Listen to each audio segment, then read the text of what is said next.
राजनीति में विपक्ष जब खुशियों से लहालोट हो रहा हो और उसे लग रहा हो कि जीत उसी की हो गई है, ठीक उसी मौके पर, ठीक उसी आखिरी वक्त पर उसे अपने दांव से चारों खाने चित कर देने वाला ही राजनेता कहा जाता है। जी हाँ, राजनीति की ऐसी उठापटक बार बार होती है क्योंकि राजनीति एक लंबी लड़ाई होती है, विचारों की लड़ाई होती है, परसेप्शंस की लड़ाई होती है और इसमें जीत हासिल करना हर योद्धा का या हर राजनीतिज्ञ का अपना उसूल होता है। ऐसा ही कुछ इन दिनों हुआ है हाल फिलहाल की राजनीति में, केंद्र और विपक्ष के बीच में। जी हाँ दोस्तों, मैं बात कर रहा हूँ केंद्र सरकार के एक उस दांव की या बीजेपी के तमाम बड़े नेताओं के उस दांव की जिसने विपक्ष के खेमे में हलचल पैदा कर दी है। जी हाँ, 28 मई ये तारीख है जिस दिन संसद भवन का उद्घाटन प्रधानमंत्री मोदी कर रहे थे। दूसरी तरफ महिला पहलवानों का जंतर मंतर पर धरना चल रहा था। जो संसद एरिया है उस तरफ धारा 144 लगा दी गई थी।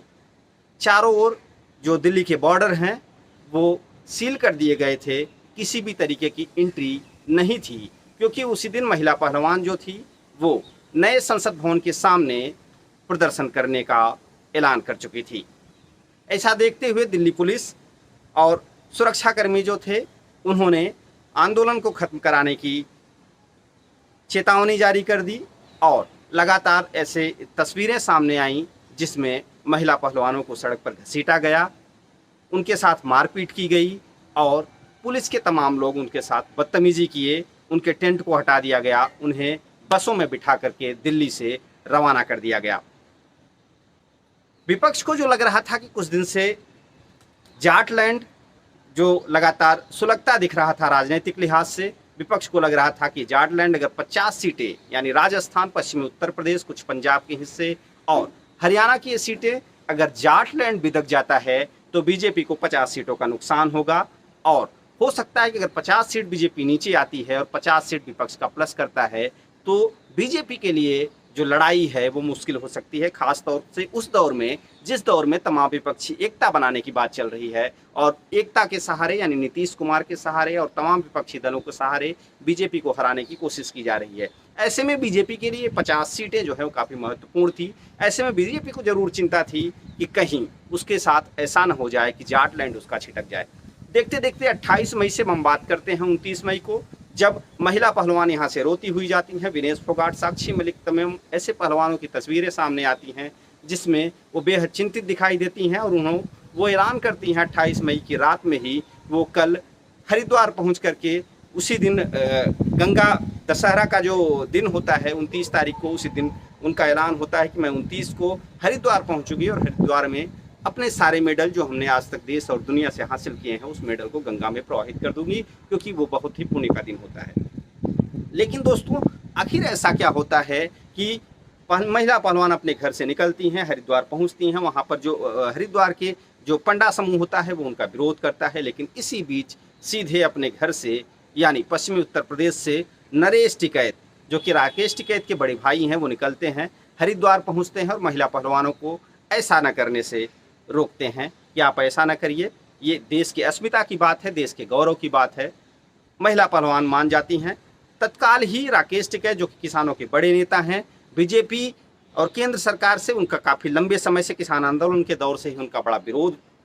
रहा है। ऐसे में उनका भी एक ट्वीट आता है और महिला पहलवानों से अपील करते हैं कि वो गंगा में मेडल को प्रवाहित न करें। लेकिन देखते ही देखते जो विपक्ष था उसे थोड़ा सा झटका लगता है, जिसे 1 घंटे पहले तक खुशी थी कि पूरे देश में केंद्र सरकार की छवि खराब होगी, पूरी दुनिया का मैसेज जाएगा कि महिला पहलवानों के साथ बीजेपी ने ऐसा अन्याय किया और शायद ऐसा और किसी भी देश में न हुआ हो अगर महिला पहलवान अपने जो मेडल्स थे वो प्रवाहित कर देती हैं। ये मैसेज जाता तो निश्चित तौर से नुकसान होता, लेकिन इसे रुकने से बीजेपी की जहाँ थोड़ी सी चिंता दूर हुई वहीं विपक्ष के खेमे में थोड़ी चिंता बढ़ गई। इसी बीच में डे टू डे ऐसा समझ में आने लगता है कि जो आंदोलन है वो एक न्यूज़ भी चलती है कि इन्होंने जॉब ज्वाइन कर लिया, जो भी जिस पद पे रेलवे में तमाम पदों पे जो जैसे थे, इन्होंने अपनी नौकरी ज्वाइन कर ली। फिर विपक्ष महिला पहलवानों का ये बयान भी आता रहता है कि हमारा आंदोलन नहीं खत्म हुआ, बातचीत जारी रहेगी। लेकिन अब जो हाल फिलहाल की स्थिति है वो विपक्ष के लिए हैरानी वाली बात है और बीजेपी के लिए थोड़ी सी अच्छी सुगबुगाहट है बीजेपी खेमे में, क्योंकि हाल फिलहाल में महिला पहलवानों की मुलाकात न सिर्फ हरियाणा के गृह मंत्री अनिल विज से हुई, बल्कि केंद्रीय गृह मंत्री अमित शाह से भी हुई और अनुराग ठाकुर से भी हुई। अनुराग ठाकुर से मुलाकात के बाद महिला पहलवानों ने फैसला लिया कि 15 जून तक वो किसी तरीके का प्रदर्शन नहीं करेंगी और उनकी कई मांगे थी, जिस मांगों को पूरा करने की बात जो है वो अनुराग ठाकुर ने बताई। लेकिन अब का जो समीकरण बदल रहा है, इसके पीछे कौन था और आखिर ऐसा क्या हुआ, ये देखते ही देखिए बड़े जो है प्लस की तरफ बीजेपी निकलती जा रही है। उसके पीछे जो मेन नेता है उनका इंटरव्यू राकेश टिकैत का भी सामने आया। राकेश टिकैत ने कहा कि ये मुलाकात जो है उन्होंने ही कराया था।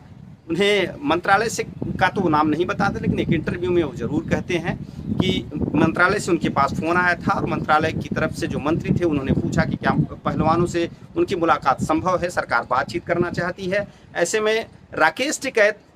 बातचीत के लिए पूछते हैं और मीडिएटर का काम करते हैं। जिस राकेश टिकैत के सहारे विपक्ष को लग रहा था कि राकेश टिकैत वो बड़ी जो है पहरेदारी कर रहे हैं और वो जाटलैंड के लिए बड़े धुर विरोधी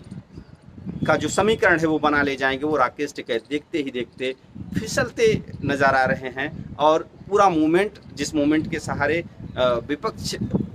खुश नजर आ रहा था, वो एक झटके से यानी 28 तारीख और 5 तारीख के बीच में सब मिला जुला करके 10 दिन के भीतर ऐसा राजनीतिक परिवेश बदला कि पश्चिमी जाटलैंड, कुछ राजस्थान के हिस्से, हरियाणा के हिस्से में जो खलबली मची हुई थी बीजेपी को और जिसे लेकर के लगातार विपक्ष खुशी जाहिर कर रहा था, उसे विपक्ष की चिंता बताई जाने लगी है। तो क्या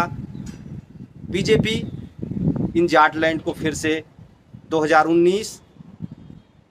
की तरह या 2014 की तरह फिर से अपने खेमे में ले पाएगी? इसी की कोशिश में वो लगी हुई है। देखना ये है कि विपक्ष का सपना क्या फिर से चूर चूर होने वाला है। नमस्कार, आप देख रहे हैं रिपोर्ट वाला 24। धन्यवाद।